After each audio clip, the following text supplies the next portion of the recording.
Hello everyone. So in this class we will discuss about the ionization energy. It is also called as ionization enthalpy, ionization potential, right? तो generally होता क्या है कि मेरे पास सबसे पहले कुछ कंडीशंस हैं.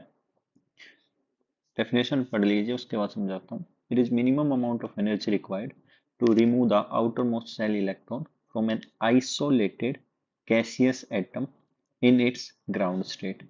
कंडीशन नंबर पहली है एटम होना चाहिए, गैसियस एटम होना चाहिए, एक आइसोलेटेड फॉर्म में होना चाहिए, इसके अलावा ग्राउंड स्टेट में होना चाहिए. अब ये इलेक्ट्रॉन बैठा है तो बाहर से एनर्जी मिलेगी. तो अगर बाहर से एनर्जी मिलेगी तो इलेक्ट्रॉन यहाँ से क्या होना, रिमूव होगा. तो जो एनर्जी मिलेगी वो आयनाइजेशन एनर्जी होगी. और ज्यादा एनर्जी देख के तो कुछ भी रिमूव किया जा सकता है, तो हम बोलेंगे minimum energy. It is minimum amount of energy. तो सबसे आउटर मोस्ट सेल ही इलेक्ट्रॉन रिमूव हो पाएगा क्योंकि वही लूजली बाउंड इलेक्ट्रॉन होता है. आइसोलेटेड एटम होगा. तो अगर आइसोलेटेड है, अकेला एटम है, तो यहाँ पे मेरे पास इस इलेक्ट्रॉन पे फोर्स ऑफ अट्रैक्शन कम होगा क्योंकि अगर बॉन्डेड होगा तो आउटर मोस्ट सेल के इलेक्ट्रॉन पे दो न्यूक्लियस का फोर्स ऑफ अट्रैक्शन होगा. इसलिए आइसोलेटेड एटम चाहिए क्योंकि मेरे को मिनिमम एनर्जी चाहिए. यूनिट क्या होगी, किलो जूल पर मोल, किलो कैलोरी पर मोल या इलेक्ट्रॉन वोल्ट पर एटम. बेसिक कॉन्सेप्ट है. कौन कौन आयनाइजेशन एनर्जी शो करेगा. आइसोलेटेड एटम होना चाहिए, गैसियस में होना चाहिए, ग्राउंड स्टेट में. H2 है, दो है. H2 मॉलिक्यूल एटम नहीं है, नहीं करेगा. Al सॉलिड नहीं करेगा. या S1P2 ऐसा हो ही नहीं सकता. अगर ग्राउंड स्टेट में होगा तो S2 होना चाहिए, देन P2 P3 कुछ भी हो. ऑब्वियस सी बात है, S का एक इलेक्ट्रॉन P में अंदर जंप किया है तो ये एक्साइटेड स्टेट में है, यहाँ पे भी नहीं होगा. O2 है, यहाँ पे भी नहीं होगा. सोडियम गैस है तो यहाँ पे हो जाएगी आयनाइजेशन एनर्जी क्योंकि सोडियम से सोडियम प्लस बनेगा. तो यहाँ इजिली क्या होगी, आयनाइजेशन एनर्जी शो करेगा.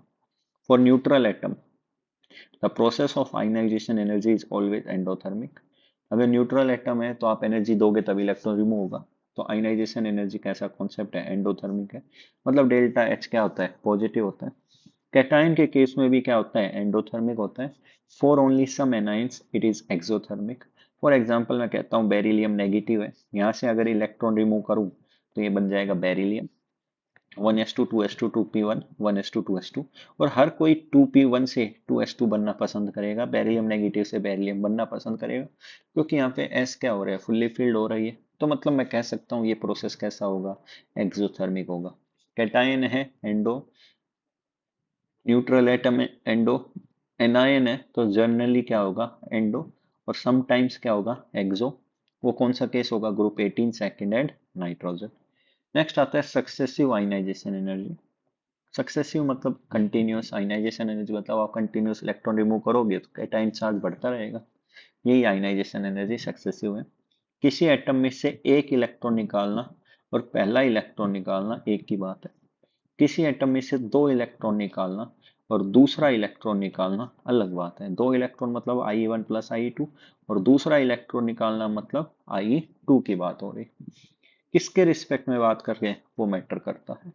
जैसे मैंने कहा M से M गैस है, ठीक है. अगर मेटल गैस नहीं होगा तो ऑब्वियस सी बात है मेटल सॉलिड होगा. सॉलिड से पहले मेटल को गैस बनाया जाएगा, तो इसके लिए सब्लिमेशन एनर्जी लगेगी.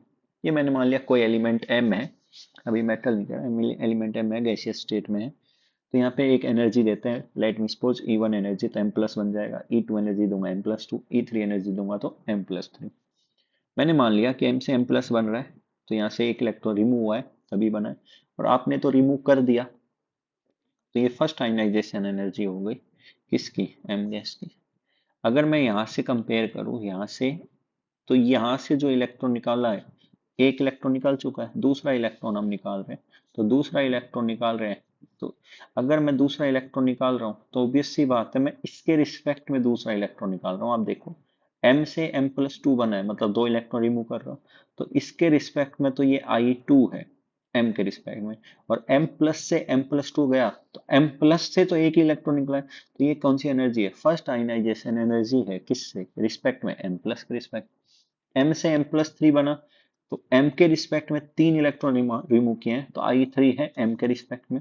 इसके रिस्पेक्ट में 2 इलेक्ट्रॉन रिमूव किए हैं तो I2 है M प्लस के रिस्पेक्ट में। इसके रिस्पेक्ट में M प्लस 2 के रिस्पेक्ट में 1 इलेक्ट्रॉन रिमूव किया है तो I1 है। अगर यहाँ से यहाँ देखूंगा तो M से M प्लस बनना, प्लस 2 बनना, प्लस 3 बनना, पॉजिटिव चार्ज का बढ़ना, जेड इफेक्टिव का बढ़ना। जितना जेड इफेक्टिव बढ़ेगा, क्योंकि यहाँ पे इलेक्ट्रॉन कम होते जा रहे हैं, प्रोटॉन्स तो उतने ही हैं, ऑब्वियस सी बात है, पॉजिटिव चार्ज बढ़ता जा रहा है तो आउटर मोस्ट शेल के इलेक्ट्रॉन पर अट्रैक्शन बढ़ता जा रहा है। इसका मतलब आयनाइजेशन एनर्जी बढ़ती जाएगी। For same element, successive ionization energy increases continuously due to decrease in size and increase in Z effective। आप खुद बताइए, जब सेम एलिमेंट है M M M M, तो जितना पॉजिटिव चार्ज ज्यादा उतनी आयनाइजेशन एनर्जी क्या होगी, ज्यादा होगी। तो I1 I2 I3 कंटिन्यूसली बढ़ती रहेगी IN तक for same element, right. Question सुनिएगा, मैंने कहा कोई Q एलिमेंट है, डेल्टा H X प्लस है, यहाँ प्लस Y है, प्लस Z है। तो अगर आपसे क्वेश्चन पूछे फर्स्ट आयनाइजेशन एनर्जी Q की, तो वो x के बराबर होगी। First ionization energy Q plus की y के बराबर होगी। Second ionization energy of Q, तो सेकेंड आयनाइजेशन मतलब 2 इलेक्ट्रॉन रिमूव कर दिया, तो सेकेंड आयनाइजेशन एनर्जी मतलब I2 की बात कर रहा है, तो I2 की बात कर रहा है तो वो किसके बराबर होगी, y के बराबर। First ionization energy of Q plus Z के बराबर होगी। Second ionization energy of Q plus वो भी Z के बराबर होगी, यहाँ से यहाँ के रिस्पेक्ट में दो second ionization energy. Third ionization energy of Q, तो थर्ड आयनाइजेशन एनर्जी किसके बराबर है, Z के बराबर है। किसके रिस्पेक्ट में, Q के respect. Energy required to remove first 2 electrons from Q, 2 electron remove करने x plus y। Energy required to remove first 3 electrons from Q, x plus y plus z। Energy required to remove first 2 electron from Q plus से electron remove करने 2 electron, तो y plus z। Which of the following correctly represent first ionization energy of metal? तो ये आपके पास first ionization energy है। यहाँ से ये 2 इलेक्ट्रॉन रिमूव किए हैं तो I1 प्लस I2 है। M प्लस से M प्लस 2 है तो M के रिस्पेक्ट में तो ये दूसरा इलेक्ट्रॉन रिमूव किया गया है, तो और ये इस M प्लस के रिस्पेक्ट में I1 है। नेक्स्ट आता है फैक्टर्स अफेक्टिंग। ए से ए प्लस हो गया, I1 150 है, ए से ए प्लस 2, 2 इलेक्ट्रॉन रिमूव कर दिए तो I1 प्लस I2 400 है, तो I2 की वैल्यू कितनी है 250। Factors of having ionization energy, पहला फैक्टर है Z effective, left to right जाने पे जेड इफेक्टिव बढ़ेगा, attraction on outermost shell electron बढ़ेगा तो ज़्यादा एनर्जी लगेगी इलेक्ट्रॉन रिमूव करने के लिए, तो आई बढ़ेगी। टॉप टू बॉटम जाने पे सेल बढ़ेगी, रेडियस बढ़ेगा, बाहर वाले इलेक्ट्रॉन पे अट्रैक्शन कम होगा तो आई की वैल्यू भी बढ़े घटेगी। आइसो इलेक्ट्रॉनिक और different charge on same element सोल हमेशा जेड इफेक्टिव से करना है, directly proportional to positive by negative, directly proportional to ionization energy. चौथा फैक्टर आता है electronic configuration, half filled and fully filled ज़्यादा स्टेबल है। हाफ फील्ड में ज़्यादा स्टेबिलिटी एक्सचेंज एनर्जी है, S1 में तो हाफ फील्ड मानेंगे नहीं, P3 D5 F7 है तो एक्सचेंज एनर्जी है तो स्टेबिलिटी क्या है ज़्यादा। तो इसमें दो बातें ध्यान रखनी, NP3 NP4 में किसकी ज़्यादा होगी, NP3 हाफ फील्ड है, NS2 NP1 में किसकी ज़्यादा होगी, NS2 की ज़्यादा होगी क्योंकि फुल्ली फील्ड है। ये बातें फोर्थ पीरियड तक है, और कह सकता हूँ NS2 का पेनिट्रेशन पावर भी ज़्यादा है। कभी भी आपसे बोले I1 का ऑर्डर बनाओ तो कोई इलेक्ट्रॉन रिमूव ना करें, कॉन्फ़िगरेशन लिख के कंपेयर कर ले। बोले I2 का ऑर्डर लिखो तो इसका मतलब है एक इलेक्ट्रॉन रिमूव कर दे और कंपेयर करें कॉन्फ़िगरेशन लिख के कि दूसरा इलेक्ट्रॉन रिमूव करने के लिए कहाँ ज़्यादा एनर्जी लगेगी, कहाँ कम लगेगी।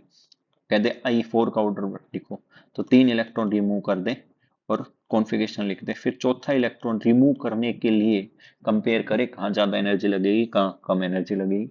मान लो आपने क्या किया, चारों इलेक्ट्रॉन रिमूव कर दिए, तो बताओ कंपेयर कैसे कर पाओगे, राइट।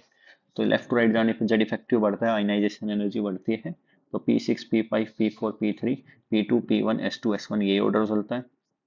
सबसे ज्यादा P6, फिर P5, P3 P4 में P3 की ज्यादा होगी क्योंकि हाफ फील्ड होती है, फिर P2 S2 P1 में S2 की ज्यादा होगी क्योंकि पेनिट्रेशन पावर ज्यादा है, और पेनिट्रेशन पावर ज्यादा है तो S न्यूक्लियस के ज्यादा पास होगा, न्यूक्लियस के ज्यादा पास होगा तो ज्यादा एनर्जी देनी पड़ेगी तब इलेक्ट्रॉन रिमूव होगा, और सबसे कम पीरियड के अंदर S1 की होगी। P3 P4 में P3 की ज्यादा होगी, P3 P5 में P5 की ज्यादा होगी, P3 P6 में P6 की ज्यादा होगी, P2 P3 में P3 की ज्यादा होगी, P1 P3 में P3 की ज्यादा होगी, P1 P4 में P4 की ज्यादा, P2 P5 में P5 की ज्यादा होगी, P2 P6 में P6 की ज्यादा होगी, S2 P3 में P3 की ज्यादा होगी, H2P4 में P4 की ज्यादा होगी, क्योंकि ये जो फैक्टर लग रहा है वो P3 P4 के ही बीच में लगेगा हाफ फील्ड का, H2P1 के बीच में लगेगा, H2P2 में किसकी ज्यादा होगी, P2 की ज्यादा होगी, H2P3 में किसकी ज्यादा होगी, P3 की ज्यादा होगी, H2S1 में किसकी ज्यादा होगी, H2 की ज्यादा होगी। S2 का एक्सचेंज P1 से करवाना है, P2 के साथ नहीं, P3 का एक्सचेंज P4 से करवाना है और किसी से नहीं करवाना। क्लियर है। हमेशा एलिमेंट की कॉन्फ़िगरेशन लिख के कंपेयर करें। Iso electronic and different charge on same element है तो कॉन्फ़िगरेशन कभी ना लिखे, always solve with Z effective. तो ये जो सारे फैक्टर्स हैं NP3 NP4 ग्रुप 15 ग्रुप 16, तो ये वैल्यूड 4 पीरियड तक ही है, उसके बाद ये फैक्टर डोमिनेंट नहीं है, तो यहाँ से यहाँ तक हाफ फील्ड ज़्यादा है इसलिए P3 की ज़्यादा है P4 से। नीचे वाले फैक्टर में Z इफेक्टिव डोमिनेंट है और Z इफेक्टिव डोमिनेंट है तो ग्रुप 16 वालों की ज़्यादा है, NP4 की NP3 से ज़्यादा है। नेक्स्ट है penetration power closeness to nucleus, ये भी वैलिड फोर्थ पीरियड तक है। NH2 NP1 में NH2 का ज़्यादा है। Remove electron from different subshell so penetration power is used. Same beryllium magnesium calcium तक ये बात वैलिड है, नीचे वैलिड नहीं है। ठीक है। नेक्स्ट आता है ट्रेंड। पीरियड के अंदर S और P ब्लॉक में हाइड्रोजन और हीलियम में किसकी ज्यादा होगी, हीलियम की। सेम इसमें lithium beryllium boron carbon nitrogen oxygen fluorine neon, तो सबसे ज्यादा नियोन की, फिर फ्लोरीन, नाइट्रोजन ऑक्सीजन में नाइट्रोजन, फिर आपको पता है ऑक्सीजन, फिर कार्बन, बेरिलियम बोरॉन में बेरिलियम, फिर बोरॉन और लास्ट में लिथियम। ये I1 है, कोई इलेक्ट्रॉन रिमूव नहीं किया, जस्ट कंपेयर किया। आइसोटोप ऑफ हाइड्रोजन की हमेशा बराबर होगी क्योंकि electron protons are in same in number, तो attraction between force of attraction between electron proton is similar. I2 की बात करूंगा तो एक एक इलेक्ट्रॉन रिमूव करके कंपेयर कर लिया, तो ये सारे सेकंड पीरियड के हैं, लिथियम प्लस फर्स्ट पीरियड का है, तो ऑब्वियस सी बात है फर्स्ट पीरियड की ज्यादा होगी इसलिए सबसे आगे लिथियम आएगा। P5 की ज्यादा होगी, P3 में P3 की ज्यादा होगी, फिर P4, फिर P2, S2 P1 में S2 की ज्यादा होगी, फिर P1 और लास्ट में S1, ये ऑर्डर आएगा। सेम इनका ऑर्डर आप बना के देखिए। मैक्सिमम आयनाइजेशन एनर्जी पीरियड के अंदर नोबल गैस की होगी। लिस्ट आयनाइजेशन एनर्जी पीरियड के अंदर ग्रुप 1 की होगी, क्योंकि अल्कली मेटल बहुत जल्दी इलेक्ट्रॉन रिलीज कर देते हैं तो ज्यादा एनर्जी की जरूरत पड़ेगी नहीं। Maximum ionization energy among all the elements non elements helium, क्योंकि सबसे ऊपर है। लिस्ट किसकी होगी, सीजियम की। कभी पूछे डी ब्लॉक और एस ब्लॉक में, तो एस ब्लॉक और डी ब्लॉक में डी ब्लॉक की ज्यादा होगी। नोबल गैस और सूडो नोबल गैस में नोबल गैस की ज्यादा होगी। डी ब्लॉक में लेफ्ट राइट जाने पे जेड इफेक्टिव बढ़ता है, डोमिनेंटली तो जेड इफेक्टिव बढ़ता है इसलिए हमेशा जेड इफेक्टिव लिखते हैं, जेड इफेक्टिव बढ़ता है तो आयनाइजेशन एनर्जी भी बढ़ती है। तो लेफ्ट राइट जाने पे आयनाइजेशन जेड इफेक्टिव बढ़ रहा है तो आयनाइजेशन एनर्जी भी बढ़ रही है। बट कुछ इफेक्ट्स हैं, कुछ फैक्टर्स हैं। I1 का ऑर्डर में टी कॉफी के बाद चेंज करना है। सबसे पहले टाइटेनियम में आजू बाजू वालों से ज्यादा करो, फिर कोबाल्ट में आजू बाजू वालों से ज्यादा करो, फिर आयरन में आजू बाजू वालों से ज्यादा करो, ये ऑर्डर आएगा। I2 में दो चेंज आएंगे, क्रोमियम और कॉपर में, तो क्रोमियम और कॉपर में आजू बाजू वालों से ज्यादा करो। I3 में मैग्नीशियम के बाद चेंज आएगा, मैग्नीशियम में आजू बाजू वालों से ज्यादा करो। First ionization energy in 3D series zinc की, सेकंड कॉपर की, देख लीजिए आप। थर्ड आयनाइजेशन जिंक की, फोर्थ आयनाइजेशन एनर्जी में स्कैंडियम की, क्योंकि ये तो एस में रहा ही नहीं, थर्ड पीरियड में चला गया। एफ ब्लॉक की बात करूं तो एफ ब्लॉक की, ये जनरली एफ ब्लॉक की बात अपन एफ ब्लॉक में कर लेंगे, नहीं आपसे पूछेगा भी नहीं। ठीक है। I1 और I2 of lanthanoid is compare with I1 and I2 of calcium.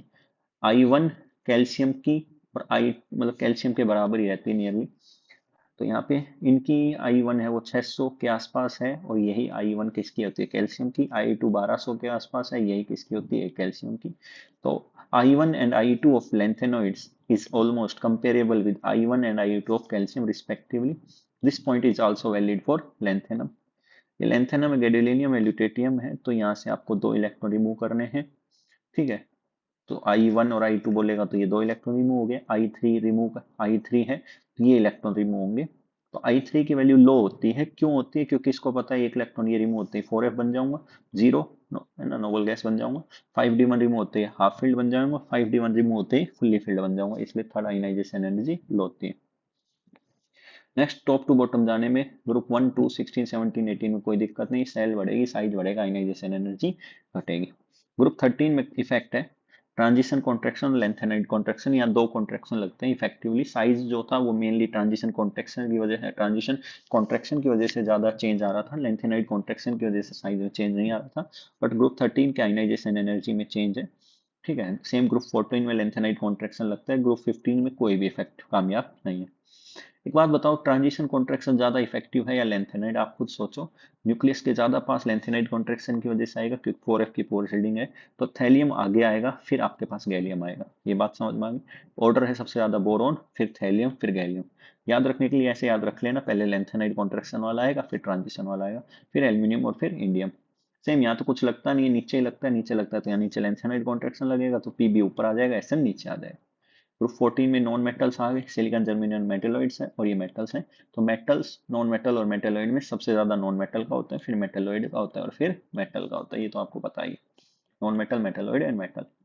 Next आता है डी। डी ब्लॉक में, डी ब्लॉक में ग्रुप 3 में कोई दिक्कत नहीं है, टॉप टू बॉटम जाने पे क्या हो रहा है, डिक्रीज हो रहा है। पर ग्रुप नंबर 4, 5, 6, 10 में सबसे ज्यादा 5D, फिर 4D, फिर 3D lanthanide contraction.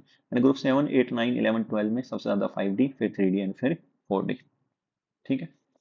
For different species of same element isoelectron Z effective हमेशा यूज करना है। Na प्लस में Na प्लस, N में, नियोन नियोन प्लस में नियोन प्लस। ये सवाल बहुत प्यार से पूछ लेता है, पता रहना चाहिए।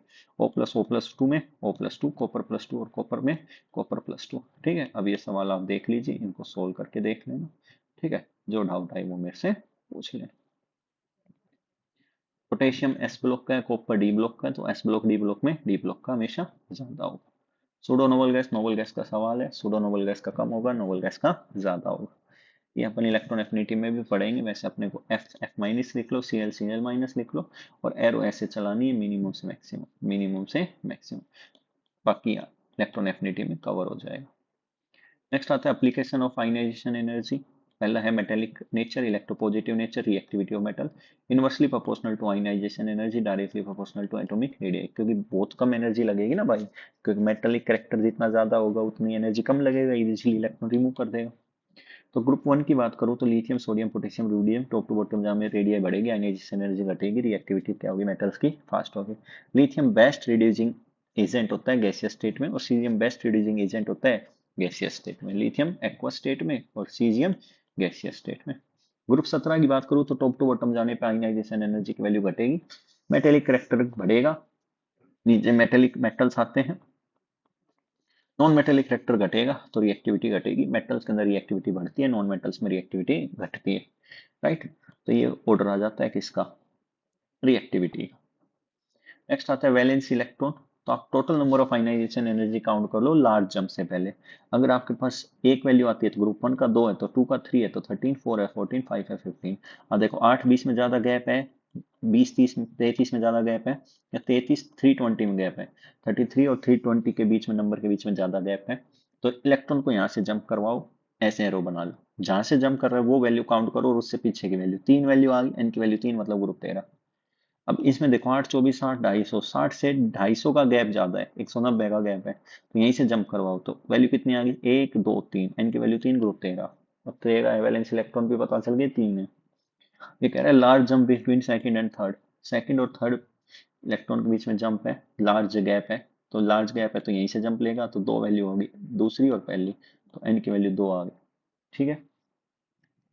नेक्स्ट आता है to find the stable oxidation state, difference between two successive ionization energy, दो सक्सेसिव आयनाइजेशन एनर्जी के बीच में डिफरेंस।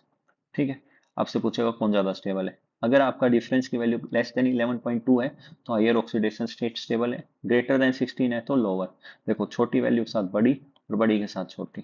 ठीक है, वरना आपको कंपेयर करना हो, कभी भी आपसे बोले स्टेबिलिटी ऑफ एल, एल+2, एल+3 की कंपेयर करो, तो हमेशा सवाल को सोल्व करेंगे इलेक्ट्रॉनिक कॉन्फ़िगरेशन से। यही सवाल अगर आयनाइजेशन एनर्जी का होता तो आप जेड इफेक्टिव से सोल्व करते, यही सवाल स्टेबिलिटी का है तो आप इलेक्ट्रॉनिक कॉन्फ़िगरेशन करेंगे। Na+ और Na+2 है, जो ज्यादा स्टेबल कौन है, नियोन, Na+ ज्यादा स्टेबल है, स्टेबिलिटी पूछे। Mg+ और Mg+2 में ज्यादा स्टेबल कौन है, Mg+2, क्योंकि ये नोबल गैस की कॉन्फ़िगरेशन अटेन कर रहा है। Al+1, Al+2, Al+3 में ज्यादा स्टेबल कौन है, ये देख लो, ये 3s2 है, ये 3s1, ये नियोन है, सबसे ज्यादा स्टेबल कौन है, Al+3, उसके बाद Al+, उसके बाद Al+2। आयनाइजेशन एनर्जी में कोई दिक्कत नहीं, जितना पॉजिटिव चार्ज ज्यादा उतनी स्टेबिलिटी ज्यादा। तो फॉर स्टेबल ऑक्सीडेशन स्टेट या स्टेबिलिटी कॉन्फ़िगरेशन से ionization energy Z effective. Next आता है रिड्यूसिंग नेचर। रिड्यूसिंग नेचर मतलब गेन ऑफ इलेक्ट्रॉन, मतलब ऑक्सीडाइजिंग एजेंट देख रहे हो, तो यही मतलब ऑब्वियस सी बात है, ठीक है ना। अगर ऑक्सीडेशन देख रहे हो तो लॉस ऑफ इलेक्ट्रॉन देख रहे हो, रिड्यूसिंग एजेंट या रिड्यूसिंग करेक्टर देख रहे हो तो रिड्यूसिंग करेक्टर मतलब ऑक्सीडेशन, और जो जितनी जल्दी लॉस ऑफ इलेक्ट्रॉन करेगा उतना उस रिड्यूसिंग करेक्टर ज्यादा है, और जल्दी से इलेक्ट्रॉन लूज करे मतलब आयनाइजेशन एनर्जी क्या होगी, कम होगी। तो ये कॉन्सेप्ट है आपके पास, ठीक है। तो बाकी एसआरपी वैल्यू है ये अपन बाद में डिटेल में पढ़ते हैं। एसआरपी डिपेंड करता है सब्लिमेशन एनर्जी, आयनाइजेशन एनर्जी और हाइड्रेशन एनर्जी पे, डी ब्लॉक में पढ़े थे, ठीक। Thank you, have a good day. आपका आयनाइजेशन एनर्जी खत्म होता है, पढ़ लीजिए।